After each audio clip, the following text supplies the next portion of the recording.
my privilege to introduce a man who is a Boston Herald editorial writer and syndicated columnist. His writings have appeared in USA Today, The Wall Street Journal, The Weekly Standard, National Review, American Enterprise, Reader's Digest, Front Page Magazine, Insight and Human Events.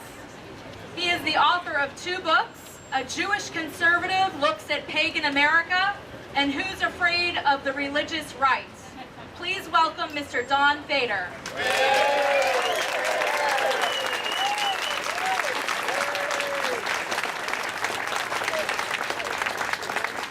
Thank you so much. It's an honor and a privilege to be here today with great Americans like Mayor Flynn, Chris Minu, Father Harrington, Mother Olga, and all of our other speakers. By the way, can you all hear me? Yeah. Okay, good.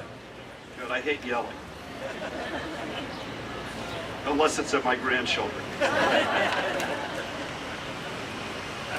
Ladies and gentlemen, my grandfather of blessed memory, Israel Whitman, came to America over 100 years ago to escape anti-Semitism and religious persecution.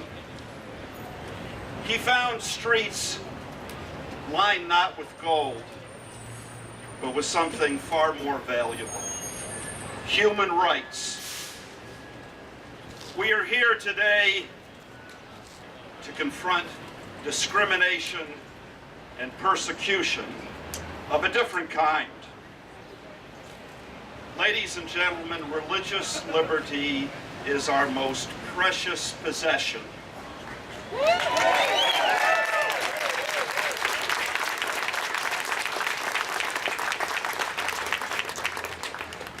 It's faith that sustains the family. Honor your father and mother. That validates human rights. Proclaim liberty throughout the land unto all the inhabitants thereof. That makes civilization possible. As it was during the French Revolution, the Bolshevik Revolution, in Mexico in the 1920s, and in the Spanish Civil War, once again, religion is under fire by self-proclaimed progressives. Those who would dethrone God and replace him with a democratic republic of community organizers.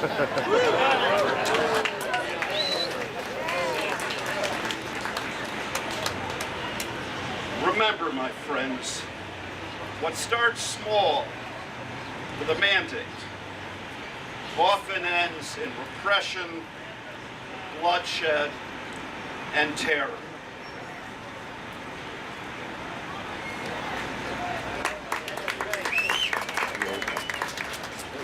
It's no surprise that the first victim of the ironically named Patient Protection and Affordable Care Act is freedom of conscience. The radical left views those of us assembled here today as the enemy, as the last line of defense against its utopian schemes. The deconstruction of the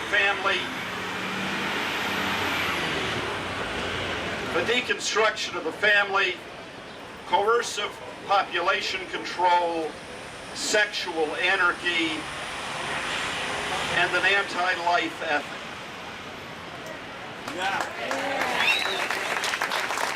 And you know what?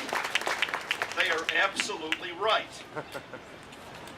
In the 1920s, Marxist theoretician Antonio Gramsci, who coined the phrase the long march through the culture, concluded that worldwide revolution would never succeed unless religion and the family were first eliminated. That's why the radical left wants the public schools to indoctrinate your children in its neo-pagan worldview. That's why it opposes parental consent and notification laws. That's why it insists that abortion and contraception be publicly funded. That's why it seeks to judicially nullify marriage amendments adopted in 31 states by more than 50 million voters. That's why it resolutely maintains that a non-denominational prayer in a public setting somehow constitutes an establishment of religion. That's why it would force Catholic institutions to provide that which their church forbids.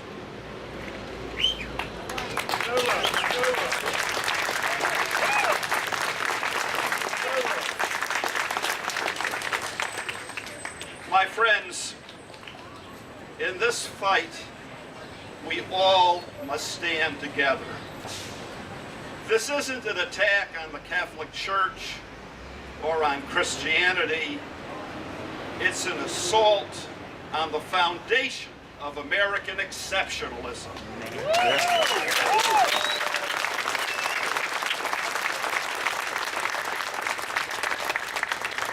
Standing here with the State House behind me, I can't help but recall the words of our second president, and one of my favorite presidents, John Adams, who said so memorably, "Our Constitution was made only for a moral and religious people.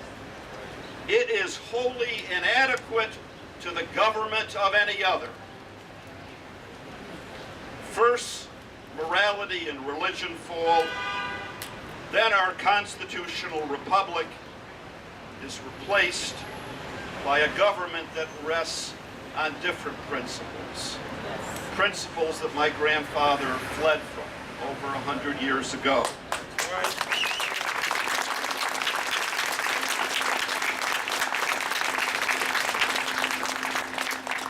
That's why, ladies and gentlemen, those of us here today aren't just Catholics, Protestants, Jews, evangelicals, Mormons. We are patriots.